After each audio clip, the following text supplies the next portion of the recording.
ತಾಲೂಕು ಆಡಳಿತದಿಂದ ಸಂತ ಸೇವಲಾಲ ಮಹಾರಾಜ ಜಯಂತಿ ಆಚರಣೆ. ತರೀಕೆರೆ ತಾಲೂಕು ಆಡಳಿತದ ವತಿಯಿಂದ ತಾಲೂಕು ಕಚೇರಿಯ ಸಭಾಂಗಣದಲ್ಲಿ ಸಂತ ಸೇವಲಾಲ್ ಮಹಾರಾಜರ ಜಯಂತಿಯನ್ನು ಭಕ್ತಿ ಭಾವ ಹಾಗೂ ಸರಳವಾಗಿ ಆಚರಿಸಲಾಯಿತು. ಸಮಾಜದ ಏಕತೆ, ಸಂಸ್ಕೃತಿ ಮತ್ತು ಸಾಮಾಜಿಕ ಜಾಗೃತಿಗೆ ಒತ್ತು ನೀಡುವ ಸಂದೇಶಗಳೊಂದಿಗೆ ಕಾರ್ಯಕ್ರಮ ನಡೆಯಿತು. ಕಾರ್ಯಕ್ರಮದ ಆರಂಭದಲ್ಲಿ ಸಂತ ಸೇವಲಾಲ್ ಮಹಾರಾಜರ ಭಾವಚಿತ್ರಕ್ಕೆ ಪುಷ್ಪಾರ್ಚನೆ ಸಲ್ಲಿಸಿ ಗೌರವ ಸೂಚಿಸಲಾಯಿತು. ನಂತರ ಮಾತನಾಡಿದ ಶಿಕ್ಷಕರಾದ ನಾಯಕ್ ಅವರು ಸಂತ ಸೇವಲಾಲ್ ಮಹಾರಾಜರು ಬಂಜಾರ ಸಮಾಜದ ಆತ್ಮ ಸಾಕ್ಷಾತ್ಕಾರದ ಪ್ರತೀಕವಾಗಿದ್ದು, ಸಮಾಜದಲ್ಲಿ ಶಿಸ್ತು, ನೈತಿಕತೆ ಮತ್ತು ಸಹಕಾರದ ಮೌಲ್ಯಗಳನ್ನು ಬೆಳೆಸಿದ ಮಹಾನ್ ಸಂತರು ಎಂದು ಹೇಳಿದರು. ಅವರ ಉಪದೇಶಗಳು ಇಂದಿನ ಯುವ ಜನತೆಗೆ ದಾರಿದೀಪವಾಗಿವೆ ಎಂದರು. ತಾಲೂಕು ಬಂಜಾರ ಸಮಾಜದ ಅಧ್ಯಕ್ಷರಾದ ಬಿ ಕೃಷ್ಣ ನಾಯಕ್ ಅವರು ಮಾತನಾಡಿ, ಸಮಾಜದ ಅಭಿವೃದ್ಧಿಗೆ ಶಿಕ್ಷಣ, ಸಂಘಟನೆ ಮತ್ತು ಪರಸ್ಪರ ಸಹಕಾರ ಅತ್ಯಂತ ಅಗತ್ಯವಾಗಿದ್ದು, ಹಿಂದಿನ ಅಧ್ಯಕ್ಷರು ಹಾಗೂ ಹಿರಿಯರ ಮಾರ್ಗದರ್ಶನದಲ್ಲಿ ಸಮಾಜವನ್ನು ಇನ್ನಷ್ಟು ಬಲಗೊಳಿಸಲು ಕ್ರಮ ಕೈಗೊಳ್ಳಲಾಗುವುದು ಎಂದು ತಿಳಿಸಿದರು. ಸರ್ಕಾರದಿಂದ ಸಮಾಜಕ್ಕೆ ಸಲ್ಲಬೇಕಾದ ಮೀಸಲಾತಿ, ಕಲ್ಯಾಣ ಯೋಜನೆಗಳು ಹಾಗೂ ಹಕ್ಕುಗಳ ಕುರಿತು ಜನರಲ್ಲಿ ಅರಿವು ಮೂಡಿಸುವ ಕಾರ್ಯವನ್ನು ಮುಂದುವರಿಸಲಾಗುವುದು ಎಂದರು. ಯುವಕರು ಸಮಾಜದ ಅಭಿವೃದ್ಧಿಯಲ್ಲಿ ಸಕ್ರಿಯವಾಗಿ ಭಾಗವಹಿಸಿ ಹಿರಿಯರ ಅನುಭವದಿಂದ ಕಲಿಯಬೇಕು ಎಂದು ಕರೆ ನೀಡಿದರು. ಕಾರ್ಯಕ್ರಮದಲ್ಲಿ ಕಾರ್ಯಾಧ್ಯಕ್ಷರಾದ ವಿಜಯ್ ನಾಯಕ್, ಖಜಾಂಚಿ ಶಿವಮೂರ್ತಿ ನಾಯಕ್, ಮಾಜಿ ಅಧ್ಯಕ್ಷರಾದ ಎಚ್ಎಲ್ ಮಂಜುನಾಥ್, ಗೋವಿಂದ ನಾಯಕ್ ಕರ್ಕುಚ್ಚಿ, ಸಮಾಜದ ಮುಖಂಡರಾದ ಎಚ್ ಹಾಲ ನಾಯಕ್, ಮಾಜಿ ತಾಲೂಕು ಪಂಚಾಯಿತಿ ಅಧ್ಯಕ್ಷ ಕಿರ್ಯ ನಾಯಕ್, ಪಿರುಮೇಮನಹಳ್ಳಿಯ ಬಸಪ್ಪ ನಾಯಕ್, ದಾಸ ನಾಯಕ್ ಸೇರಿದಂತೆ ಸಮಾಜದ ಅನೇಕ ಮುಖಂಡರು ಮತ್ತು ಬಾಂಧವರು ಹೆಚ್ಚಿನ ಸಂಖ್ಯೆಯಲ್ಲಿ ಭಾಗವಹಿಸಿದ್ದರು.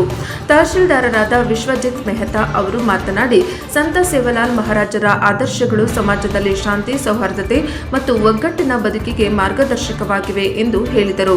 ಸಮಾಜದ ಎಲ್ಲ ವರ್ಗದವರು ಒಟ್ಟಾಗಿ ಕೆಲಸ ಮಾಡಿದಾಗ ಮಾತ್ರ ಸಮಗ್ರ ಅಭಿವೃದ್ಧಿ ಸಾಧ್ಯವೆಂದು ತಿಳಿಸಿದರು. ಕಾರ್ಯಕ್ರಮದ ಅಂತ್ಯದಲ್ಲಿ ಜಯಂತಿ ಆಚರಣೆಯನ್ನು ಯಶಸ್ವಿಗೊಳಿಸಲು ಸಹಕರಿಸಿದ ತಾಲೂಕು ಆಡಳಿತ ಸಮಾಜದ ಮುಖಂಡರು ಹಾಗೂ ಭಾಗವಹಿಸಿದ ಎಲ್ಲ ಬಾಂಧವರಿಗೆ ಕೃತಜ್ಞತೆ ಸಲ್ಲಿಸಲಾಯಿತು. ಕಾರ್ಯಕ್ರಮವು ಸಮಾಜದಲ್ಲಿ ಐಕ್ಯತೆ ಮತ್ತು ಸಾಮಾಜಿಕ ಬದ್ಧತೆಯನ್ನು ಮತ್ತಷ್ಟು ಬಲಪಡಿಸಿದಂತಾಯಿತು. ವರದಿ ಪ್ರದೀಪ್ ಹೆಚ್ಇ, ತರೀಕೆರೆ, ಪ್ರಜಾಪವ TV. Pradeep H E, Tarikere, NKS TV 4. Suragadanakoppa ಎಂಬ ಸ್ಥಳದಲ್ಲಿ ಶ್ರೀಯುತ ಧರ್ಮನಾಯಕ್ ಮತ್ತು ಭೀಮನಾಯಕ್ ಮತ್ತು ಧರ್ಮಿಣಿ ಮಾಧ್ಯಮರ ದಂಪತಿಗಳಿಗೆ 12ನೇ ಮಗುವಾಗಿ 12 ವರ್ಷದ ನಂತರ ಮಗುವಾಗಿ ಜನ್ಮ ತಾಳು. ಭೀಮನಾಯಕರು ಹಾಗೂ ಧರ್ಮಿಣಿ ದಂಪತಿಗಳಿಗೆ ಮದುವೆಯಾಗಿ 12 ವರ್ಷ ಆದರೂ ಯಾವುದೇ ಸಂತಾನಾಗಿರುವುದಿಲ್ಲ. ಧರ್ಮಿಣಿ ಅಡಿಯವರು ಶ್ರೀ ಜಗದಂಬ ಮಾತೆಯ ಭಕ್ತೆ, ಭೀಮನಾಯಕರು ಶಿವನ ಭಕ್ತರು. ಕಾಕತಾಳೀಯನ ಹಾಗೆ ಇವತ್ತು ಶಿವರಾತ್ರಿನೂ ಹೌದು, ಸಂತ ಸೇವಲಾಲ್ ಮಹಾರಾಜರ ಜನ್ಮದಿನವೂ ಹೌದು.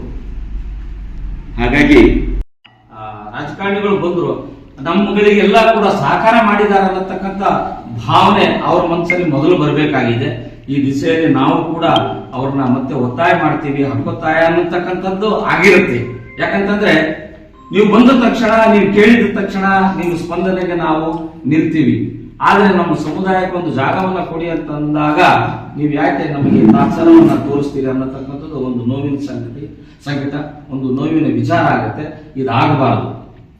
ಒಂದು ಕೆಳಹಂತದ ಸಮುದಾಯ ಇದ್ದಾಗ ಅವ್ರಿಗೆ ಏನಾರೇ ಕೊಡಬೇಕು ಅಂತಂದ್ರೆ ಬಹಳ ಉತ್ತಮವಾದಂತ ದೂರದೃಷ್ಟಿ ಇಟ್ಕೊಂಡು ನೀವು ಸಹಾಯ ಮಾಡಬೇಕಾಗತ್ತೆ. ಆ ಸಮುದಾಯಕ್ಕೆ ಜಾಗವನ್ನ ಕೊಡಬೇಕಾಗತ್ತೆ. ಈಗ ಕೊಟ್ಟಾಗ ನಮಗೂ ಕೂಡ ಇಲ್ಲ, ನಮ್ಮ ಸಮುದಾಯಕ್ಕೆ ಒಂದು ಜಾಗ ನೀಡಿದ್ದಾರೆ, ನಾವು ಇವ್ರ ಪರವಾಗಿ ಇರೋಣ, ಇವ್ರ ಪರವಾಗಿ ಇವರಿಗೆ ಮತವನ್ನ ಹಾಕೋಣ ಅನ್ನತಕ್ಕಂಥ ಮನಸ್ಥಿತಿ ನಮಗೂ ಬರುತ್ತೆ. ನೀವು ಯಾರು ಮಾಡದೆ ನಮ್ಮನ್ನ ಸುಮ್ಮನೆ ಸತಾಯಿಸಿ ನೋವು ಕೊಟ್ಟು ಆವಾಗ ಬನ್ನಿ ಇವಾಗ ಬನ್ನಿ, ಈಗಾಗಲೇ ಸಾಕಷ್ಟು ಸಮಸ್ಯೆ ಆಗೋಗ್ಬಿಟ್ಟಿದೆ. ಆ ಜಾಗದ ಬಗ್ಗೆ ಕೋರ್ಟು ಕಚೇರಿಗೆಲ್ಲ ಹೋಗಿ ಬಂದಿದ್ದೀವಿ.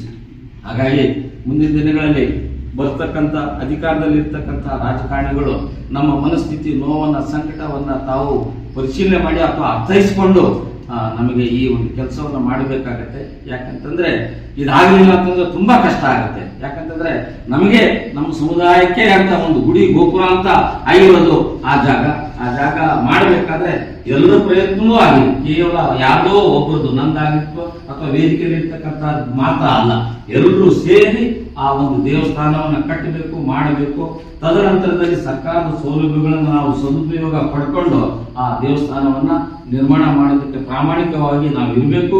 ಇದಕ್ಕೆ ಅಧಿಕಾರಿ ವರ್ಗ ಜೊತೆಯಲ್ಲಿ ರಾಜಕಾರಣಿ ವರ್ಗವು ಕೂಡ ಸಹಕಾರಕ್ಕೆ ಮುಂದೆ ಬರಬೇಕು ಅನ್ನತಕ್ಕಂಥ ಒಂದು ಆಶಾದಾಯಕವಾದ ಭಾವನೆಯನ್ನ ನಾವೆಲ್ಲರೂ ಹೊಂದಿದ್ದೀವಿ ಅನ್ನತಕ್ಕಂಥ ಮಾತನ್ನ ಈ ಸಭೆಯ ಮೂಲಕ ನಾನು ಹೇಳಿ ಬಯಸ್ತೀನಿ. ಇವತ್ತಿನ ದಿವಸ ಕಾಂಗ್ರೆಸ್ ಸರ್ಕಾರ ಇರ್ಬೋದು, ಬಿಜೆಪಿ ಸರ್ಕಾರ ಇರ್ಬೋದು ಅಥವಾ ಇತರೆ ಸರ್ಕಾರಗಳು ಯಾವೇ ಇದ್ರೂ ಕೂಡ ನಮ್ಮ ಸೇವಾಲಾಲ್ ಸಮುದಾಯಕ್ಕೆ ಅಥವಾ ಸೇವಾಲಾಲ್ ದೇವಸ್ಥಾನಕ್ಕೆ ಅಥವಾ ಸೇವಾಲಾಲ್ ಒಂದು ಸಂಸ್ಥೆಗೆ ಸಾಕಷ್ಟು ಅವರು ಸರ್ಕಾರದ ವತಿಯಿಂದ ಸೌಲಭ್ಯಗಳನ್ನು ಕೊಟ್ಟಿರೋದ್ರಿಂದ ಕೊಡ್ತಾ ಬಂದಿರೋದ್ರಿಂದ ಇವತ್ತು ನಾವು ಸರ್ಕಾರದ ಮುಖ್ಯ ಮುಂಚೂಣಿಯಲ್ಲಿ ನಿಲ್ಲಲಿಕ್ಕೆ ಅವಕಾಶ ಆಗ್ತಾ ಇದೆ. ನಾವು ಎಲ್ಲಾ ಸರ್ಕಾರಗಳನ್ನ ಕೂಡ ನಾವು ಗಣನೆಗೆ ಪರಿಗಣಿಸಿ ಆ ಸರ್ಕಾರಗಳಿಗೆ ನಾವು ಧನ್ಯವಾದವನ್ನ ಸಮರ್ಪಣೆ ಮಾಡ್ತೀವಿ. ಹಾಗೆ ಅಧಿಕಾರಿ ವರ್ಗದವರು ಕೂಡ ಇರೋಷ್ಟು ದಿವಸ ಮೆಹ್ತಾ ಸಾಹೇಬರು ಇದ್ದಷ್ಟು ದಿವಸ ನಾವು ಒಳ್ಳೆ ಕೆಲಸವನ್ನ ಮಾಡಿಸ್ಕೊಂಡಿದ್ದೀವಿ. ಮುಂದೆ ಕೂಡ ಅವರು ಇಲ್ಲೇ ಇರ್ತಾರೆ ಅನ್ನೋದಾದ್ರೆ ಅವರಿಂದ ಒಳ್ಳೆ ಉತ್ತಮವಾದ ಕೆಲಸಗಳು ಈ ಸಮುದಾಯಕ್ಕೆ ಆಗಲಿ ಅನ್ನತಕ್ಕಂಥ ಭಾವನೆಯನ್ನ ನಾನು ಈ ಮುಖೇನ ಹೇಳಿ ಬಯಸ್ತೇನೆ, ವ್ಯಕ್ತಪಡಿಸಲಿಕ್ಕೆ ನಾನು ಬಯಸ್ತೇನೆ. ಬಂಧುಗಳೇ, ಮುಂದಿನ ದಿನಗಳಲ್ಲಿ ನಾವೆಲ್ಲರೂ ಸೇರ್ಕೊಂಡು ಒಂದು ಏನು ಅಲ್ಲಿ ಲಕ್ಕೋಡಿ ಕ್ರಾಸ್ ಅಲ್ಲಿ ಇರ್ತಕ್ಕಂತಹ ಜಾಗದಲ್ಲಿ ನಮ್ಮ ಸೇವಾಲಾಲ್ ಮರಿಯಮ್ಮ ದೇವಸ್ಥಾನ ಕಟ್ಟುವಂತಹ ಪ್ರಯತ್ನಕ್ಕೆ ನಾವೆಲ್ಲರೂ ಕೂಡ ಮುಂದೆ ನಿಂತ್ಕೊಳ್ಳೋಣ, ಭಾಗಿಯಾಗೋಣ. ನಿಮ್ಮೆಲ್ಲರೂ ಸಹಕಾರ ಇರುತ್ತೆ. ಕೇವಲ ಒಬ್ಬರಿಬ್ಬರಿಂದ ಇದು ಆಗೋದಿಲ್ಲ. ಯಾಕಂತಂದ್ರೆ ಕಳೆದ 16 ವರ್ಷಗಳಿಂದ ನಾವು ಕೂಡ ನಿಮ್ಮ ಜೊತೆ ಕೈ ಜೋಡಿಸಿದ್ದೀವಿ. ಎಲ್ಲ ಹಳ್ಳಿಗಳಿಗೂ ಕೂಡ ಓಡಾಡಿ ನಾವು ಕೂಡ ಪ್ರಾಮಾಣಿಕವಾಗಿ ನಾವೆಲ್ಲರೂ ಸಂಘಟನೆ ಮಾಡ್ಕೊಳ್ಳೋಣ ಅಂತ ಹೇಳಿ ಹಿಂದೆ ಬಂದಿರತಕ್ಕಂತ ಅಧ್ಯಕ್ಷರು ಕೂಡ ಬಹಳ ಉತ್ತಮವಾದಂತ ಕೆಲಸವನ್ನು ಮಾಡಿದ್ದಾರೆ. ಯಾರು ಕೂಡ ಒಂದು ನಿರ್ಲಕ್ಷ್ಯವನ್ನ ತಾಳಿಲ್ಲ. ನನಗೆ ಗೊತ್ತಿರೋ ಹಾಗೆ, ಯಾಕಂದ್ರೆ ಅವ್ರ ಜೊತೆ ಸದಾ ಹೇಳ್ತೀನಿ, ಒಬ್ಬ ಪತ್ರಕರ್ತನಾಗಿ ಏನ್ ಕೆಲಸ ಮಾಡಬೇಕು ಅಥವಾ ಸಮಾಜಮುಖಿಯಾಗಿ ಏನಿರ್ಬೇಕು ಅಂತ ನಾನು ಕೂಡ ಬಯಸ್ಕೊಂಡಿದ್ದೀನಿ. ಹಾಗಾಗಿ ಇಲ್ಲಿ ಬಂದಿರತಕ್ಕಂಥ ಎಲ್ಲಾ ಸ್ನೇಹಿತರು ಕೂಡ ಇವತ್ತು ತಾವು ಈ ಒಂದು ಸೇವಾಲಾಲ್ ಜಯಂತಿ ಮಹೋತ್ಸವ ಕಾರ್ಯಕ್ರಮಕ್ಕೆ ಭಾಗಿಯಾಗಿರುವುದು ತುಂಬಾ ಸಂತೋಷ.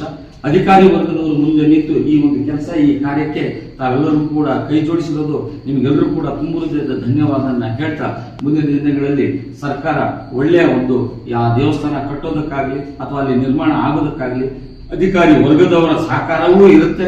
ಹಾಗೆ ರಾಜಕಾರಣಿಗಳು ಕೂಡ ಮುಂದೆ ಬಂದು ಆ ಜಾಗವನ್ನು ನಮ್ಮ ಈ ಸಮುದಾಯದ ಹೆಸರಿಗೆ ಮಾಡಿಕೊಡ್ತಾರೆ ಅನ್ನತಕ್ಕಂಥ ಆಶಾದಾಯಕವಾದಂತಹ ಭಾವನೆಯನ್ನ ವ್ಯಕ್ತಪಡಿಸಿ ನನ್ನ ಮಾತಿಗೆ ವಿರಾಮವನ್ನು ಕೊಡ್ತೀನಿ.